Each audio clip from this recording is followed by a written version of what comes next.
I want to know whether the executives of Substack have approved this. You want to marry a best friend.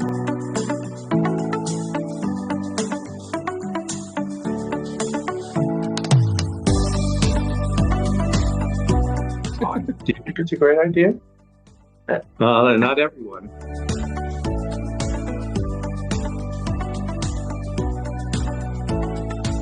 It feels great, and it's felt great for 27 years. Actually, for 40 years. We've known each other for 40 years. More than 40. More than 40. But we met each other at birth, right? At birth? No, we didn't. You were. She's a fantasy. Oh. No, he's trying to lower our age by a little. Oh, all right, okay. It's not that much. This isn't like a I meant that we were toddlers, because then we'd only be in our 40s. Sue made this delicious coffee. Wow. No, I didn't. So good. Did You remember our first meeting? I do. I do. Yeah. Well, Sue is and was an art director, very good sense of art. And she came looking for a job at J. Walter Thompson. And I interviewed her. And it was really interesting because in those days, Sue was a big swimmer, as you said, All-American swimmer, 4-time All-American. And but she had this big neck from working out with the thing. It was like you. And I was like, wow, this lady has a really, really big neck. That was my first thought. But my first thought was actually his art direction was great. And that's probably President Clinton. But we're just going to ignore that. Well, our interview must have been good because Jim offered me the job.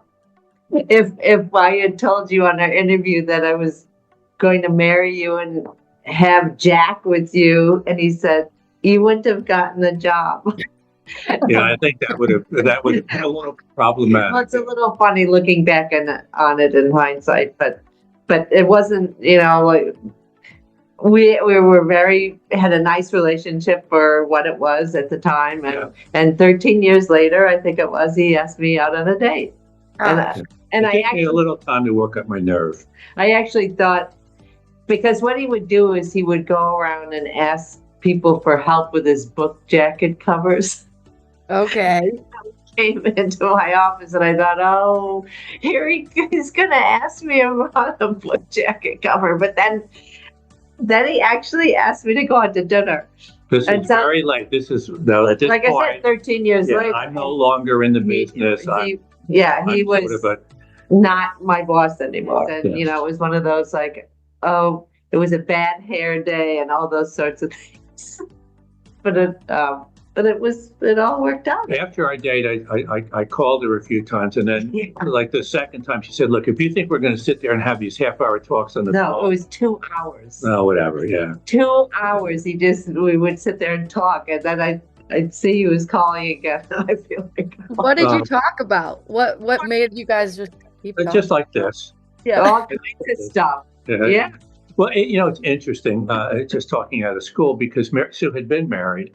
And she said on our first date that we talked more on the date than she had to her husband during all the time they were married. So, I don't know what that means. I always have this big thing about you want to marry a best friend. It doesn't have to be your best friend, but a best friend, I think. I think that's. And then, do you remember the first date? Because I was so surprised that he asked me, he said, where do you want to go? And I couldn't think of any place. So I said, well, why don't you pick a place? And then it turned out it was this place that he liked on the Upper West Side, and I live sort of in Midtown. So for once I was ready early, and then I had all this time to kill. So I thought, well, I'll just start walking there, and then I'll get a cab for the rest of the way. And so, but around the time that I needed to get a cab, I couldn't get a cab. There were none available, so I had to start running, and then I was late. And I was all sweaty. So and meanwhile, I'm in the restaurant. Coming down my face. And I'm in the restaurant. I've been stood up because it's like 40 minutes. And the maitre, I used to go there, once a week or so. And the maitre d' knew me, and we were friendly. And she said, you know what? It's fine. She's not worth it. And I'm going to buy you. I'm going to buy you the wine. Really? That's yeah. And then Sue came in. Well, anyway, we chatted for a long time at the restaurant. It was really nice, but then it was kind of like, oh, Well, here's where I made my first mistake, which I didn't know it at the time. We went outside the restaurant finally, and I didn't give her a little kiss. So that was my first mistake. I didn't know. I thought that would be, appropriate, but she thought that was sort of like, Well, yeah, I know, whatever. Live and learn. And now, anyway, so we did more of these phone calls and all that kind of thing. I guess what he did was, do you remember that you left the cat and mouse manuscript on my chair? yeah, that was no accident. office? Yeah. That's Oh, what we okay. kindled things a little bit. I said, if you're interested, you can read this. But actually, I was in the interim, I was on a date. And Yeah, it was kind of a date, a date sort of like, let's go someplace in Santa Barbara. And I called Sue up because she had lived there. I said, any good restaurants out here for me and this woman that I'm on a date with? And I had given you Yeah. a lot of pages handwritten of places to go because I didn't. Yeah, but I didn't know. thought the that's what you personal were touch. doing. Yeah.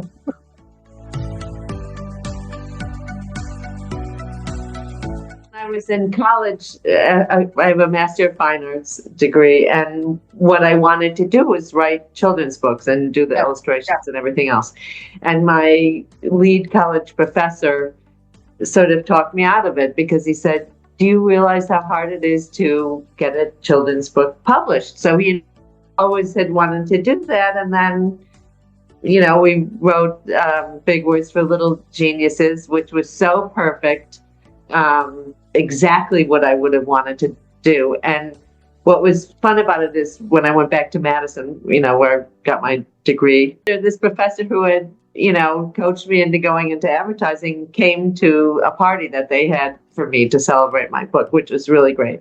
So it was kind of a long circle around, but yeah, it's like we have a serendipitous. little bit of a book history. Couple of children's books. 3 children's books. And what was the first one? Was Big Words for Little Big Words Geniuses. for Little Geniuses. And then there were 2 more in that series. And that the idea for that, which is Sue's idea. So the idea for the book, Big Words for Little Geniuses, came mostly from wanting it to be fun and educational, and everybody's child is a genius, of course. So, anybody reading the book with the child, whether it's a, big sister, brother, an aunt, a grandmother. And most of those alphabet books are like A is for apple, C is for cat, And so the A word, for example, was arachibutyrophobia, which means peanut butter stuck on the roof of your mouth. So we wanted both the word to be cool and also the definition of the word to be cool for kids. Like that word would be for peanut butter stuck on the roof of your mouth, which is hilarious.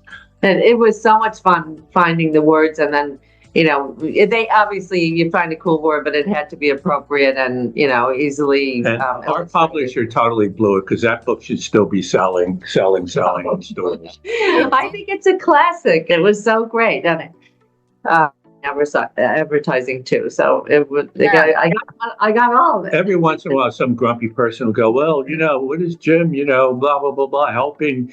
Because so many people want to do books. Well, it's a cool idea. It didn't get published because, it also really goes to our love of literacy and getting kids to read and making it fun. Yeah. And that is really the whole thing. So anybody who wants to rain on that parade, just let them rain. Yeah. So it was big on taking. No, that's not true. That's not true. Well, that's funny. Yeah, of course. I think probably obviously one of the biggest rewards is the feedback that you get from the people who receive the gift. Mm-hmm. It is, a lot of students that we have had the privilege of meeting who have been recipients of the scholarships and whatever. I mean, it really does mean a lot. Quick little lead in, and then Sue can talk about the book. Perfect. Sue's mother died at 98. Wonderful, wonderful, wonderful person. Totally had it right, just fabulous to the end. About a week after her mother died, Sue said, there were so many things I wish I told my mother. And I said, that is a great book title. And then, so we worked a little bit, not about her and her mother, but about that general idea. Yeah, I mean, it was a natural thing. I just felt, and I'm sure anybody who's lost somebody that's special to them, especially their mom, that was just the feeling. And then, going through all of her things, and you just realize that, even though your mom is, it's your job to kind of be a pain. That's what I tell Jack sometimes. Well, that mother-daughter thing it is so a powerful thing. Yeah. It's such a great thing, but you know how to push each other's buttons and all that. So, the book is fiction, but there were a lot of little things woven through there that were relatable experiences. And I mean, about 6 months after, our garage was filled with all of his mother's dresses and whatever. Oh, to go into the garage, but he, of course, went into the garage. Well, because the car was there, No, the car wasn't. Oh, that's right. There was no room for the car. I forgot. Yeah. But it does, weave a lot of things about my mom and tracing back, because my parents were both Norwegian.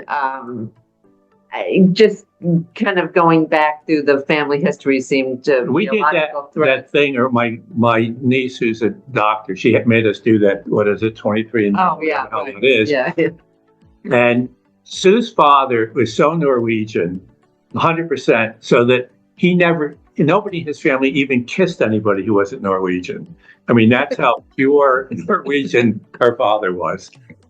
But and then it starts off. Obviously, you got to go to Paris, so there was Of Paris. course. Where else would you go? Yeah. But it was a journey of a mother and a daughter, and I felt lucky growing up that my parents did take me. I was the only child, so they were able to take me places where, it was a great experience. And Sue's very smart about, I'll write about Paris. We'll have to go to Paris. Or with the book that we're working on now, which is about mothers and daughters as well, which I won't get into right now. We're done with it.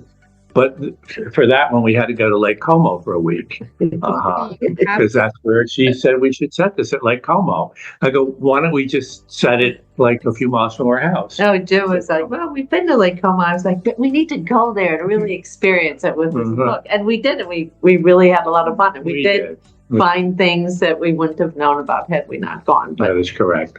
But going back to the things I wish I told my mother, it was really amazing and touching how many people responded to that book, and that it really touched a chord. And a number of people said to me, you know what, I'm taking my mom on a trip.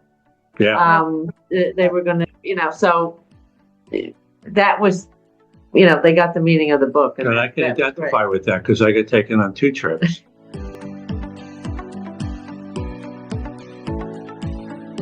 We have terrible traditions. okay. The family coming. Yeah. Well, 26 for Christmas Day here. That's an interesting group. One of the tradition that's been added on Christmas Day is one of my sisters, Carol, and her husband, they got married here like 2 or 3 years ago on Christmas Day. Yeah. So that was kind of fun. But now that's a tradition because every Christmas it's their anniversary. And Nice. Yeah. I mean, we always have a nice time. But it's a typical family, whatever, get together. It always ends up being nice. It's reasonable about the amount of work, and Grinchy sort of stuff, but it's always ends up good, and we're really lucky. Yeah. And I'll be missing my parents as always from the last few years, but we do always have a nice time, and we'll have Jack here. And Christmas Eve, we do another get together at one of the local places. Yeah, very festive. So beautiful. Yeah, It's a place I don't. Well, I'll leave it at that.